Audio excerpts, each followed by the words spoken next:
What's up, boss? You believe that? You hold on. Oh no. Do you believe in that? Huh? Oh no. I read through that bull junk you wrote down. I read through that. I sifted through all that. Yeah. Oh no. Come on. Do you believe? You don't believe. You just answered it. You don't believe. Next question.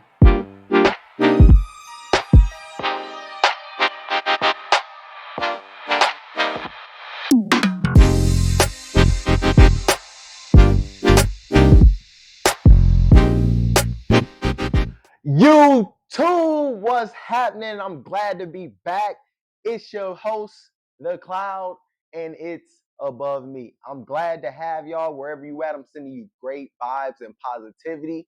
If you read the title, do you believe now? Huh? Go Browns, baby. Okay, so this week, the Cleveland Browns faced off against the Baltimore Ravens in a division matchup out in Baltimore. Very important division matchup. The Browns were sitting at 5-3, tied with the Cincinnati Bengals and tied with the Pittsburgh Steelers in the AFC North, and the Baltimore Ravens were sitting at the top of the AFC North. Baltimore did the same thing that they did versus Cleveland at home, creating pressure on Deshaun Watson, getting 4 sacks. But the Browns were also missing their starting left tackle and the starting right tackle. Pressure off the edges, and to still only give up the same 4 sacks that you gave up in the first game, and to be able to continuously run the ball, which was the biggest factor in that game for the Cleveland Browns. The Browns are getting back to their identity, running the football. Losing Nick Chubb early in the season was a big impact on the Browns, but the Browns have started to realize once again, we still have the line to continuously push fellas back. And those fellas played a great job. James Hudson did a great job sealing the edge a lot of the time for Jerome Ford. Kareem Hunt, massive run on the goal line to keep the Browns in the game. Deshaun Watson started off the game pretty mediocre, 6 for 20 in the first half, but he really got rolling in the second half. Came out 14 for 14, a touchdown, and had the game-winning drive. The man did what he had to do. He's showing that polish, and he's starting to get a little bit more confident. People keep saying, "Oh, is Deshaun Watson worth all of this money, y'all? Do y'all feel happy with what y'all did?" What is he not doing? I'm really trying to figure out what is he not doing. We're winning games. He's doing what he has to do. You don't need to put up 400 yards passing every week to win games. It's clear as day. We ran for 100 yards. He threw for 200 yards, 300 yards of total offense, and we can still win the game. He got hurt didn't play versus Baltimore. He had a great game versus Tennessee and got hurt the next week and didn't play. Came out versus the Colts, got hurt. So, those are 2 games that he really, didn't have much stats. After that, he's balling. He's coming back and doing what he has to do. Balled out versus Arizona, balled out in the second half versus the Ravens. And I think Deshaun Watson is starting to finally hit his stride.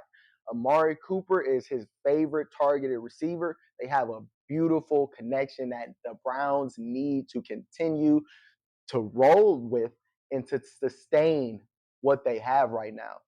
The defense is amazing. We started off the game down 14-0 in a big hole, and the defense continuously fought and fought and fought and fought.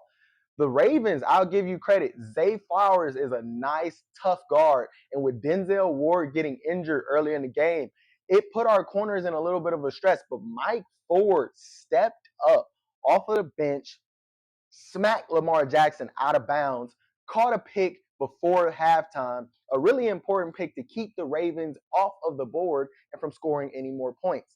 Defense is doing what it has to do. The line is penetrating. They are causing havoc. Myles Garrett is phenomenal. He's playing amazing. Dalvin Thompson is playing amazing. Zadarius Smith, amazing. JOK JOK should be in consideration for some All-Pro this season. He is balling out. The Browns are doing what they have to do defensively. They're sound. They're getting it together, and I'm loving the energy that the boys are bringing. Listen here. If the Browns want to continue to win, the defense has to continue to carry them through the season.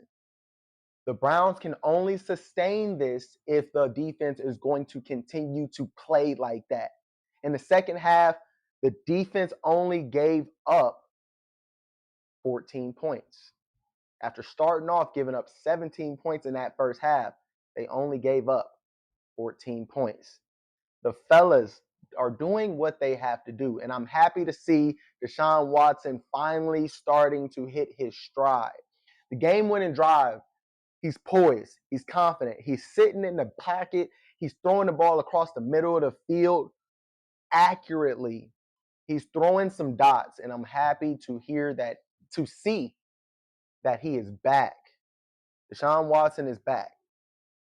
Do you believe is the real question. Now, the Browns face off against the Pittsburgh Steelers in another division matchup at home, and this matchup holds more stakes now. So the Browns lost to the Pittsburgh Steelers in Pittsburgh. Losing Nick Chubb was one of the biggest pieces of that game, and personally, I feel that is why we lost that game. Now, granted, I'm not going to make any mistakes because we could have played better, but mentally, from a mental standpoint, as a person, losing your brother in that fashion is going to affect you. But I personally think that also is going to be the driving force for the Browns this week at home versus the Pittsburgh Steelers. They're fighting for something a little bit more now. Okay. Now the division is in anybody's hands. Okay. And now you are seeing the team that beat you early in the season and took away one of your biggest players. And the fire underneath the Browns is going to be hot.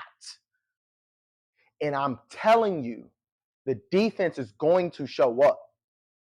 What offense will we see? In the first game versus the Steelers in cleanup duty, Jerome Ford rushed for 106 yards.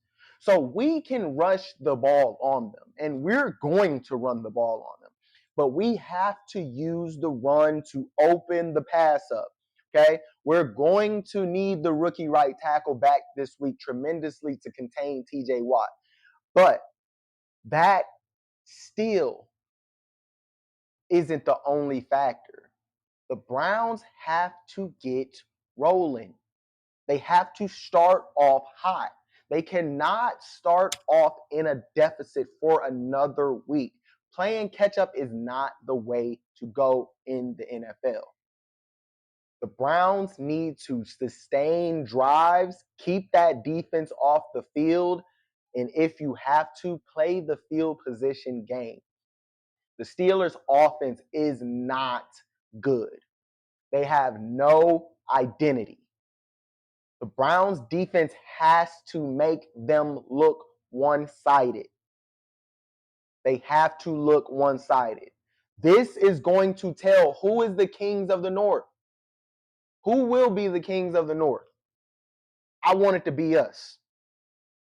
Browns versus Steelers Sunday. Please like, comment, and subscribe. Let me know, what are your feelings? How did you feel watching that Ravens and Browns game? How do you feel about the Browns after that game?